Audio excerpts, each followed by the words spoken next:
नीलम साहू है। अपने समुद्र टीम से एस्क्लेपियस फाइटर हूँ और आज हम आए हैं अपने प्रोडक्ट यूजर के पास। तो आइए इनसे जानते हैं। नमस्कार दीदी। नमस्कार। दीदी आपका नाम? सुनीता साहू। आप कहाँ से हैं? समुद्र से। जी। आपको क्या प्रॉब्लम था? मतलब खांसी आवत रही से बहुत दिन से, कितना महीना? और कम से कम 8-9 महीने हो गई से खांसा बहुत खांसी रही से, ठीक है नहीं होती रही से। यहाँ के गांव के डॉक्टर के पास दवाई वही खाते रहते रहते। तो आप आराम कहाँ से हैं?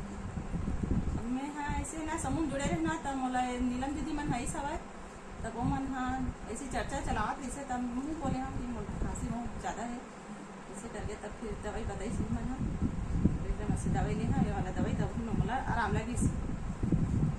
तो अभी आप बिल्कुल ठीक हो? हाँ अभी मैं बिल्कुल ठीक। कितना दिन हो गया? मोला लगा मतलब 1.5 साल हो गया, खांसी वासी कुछ नहीं आया, सर्दी वर्दी नहीं पड़ी। बहुत बढ़िया, धन्यवाद दीदी। दोस्तों देखा कि आप लोगों ने हमारी संस्था का पंच तुलसी मात्र इस्तेमाल करने से दीदी को 8-9 महीने से होने वाले खांसी जैसे प्रॉब्लम में आराम मिला है। तो धन्यवाद करना चाहेंगे हमारी संस्था को जिसने इतना बेहतरीन प्रोडक्ट बनाया, और मैं शुक्रगुजार हूँ कि मुझे इतना बेहतरीन प्लेटफॉर्म मिला जहाँ से मैं लोगों को स्वास्थ्य लाभ दे पा रही हूँ, साथ साथ इनकम कर पा रही हूँ। धन्यवाद संजीव सर, धन्यवाद हमारे टीम जिनकी बदौलत आज हम लोगों को इतना अच्छा स्वास्थ्य लाभ दे रहे हैं।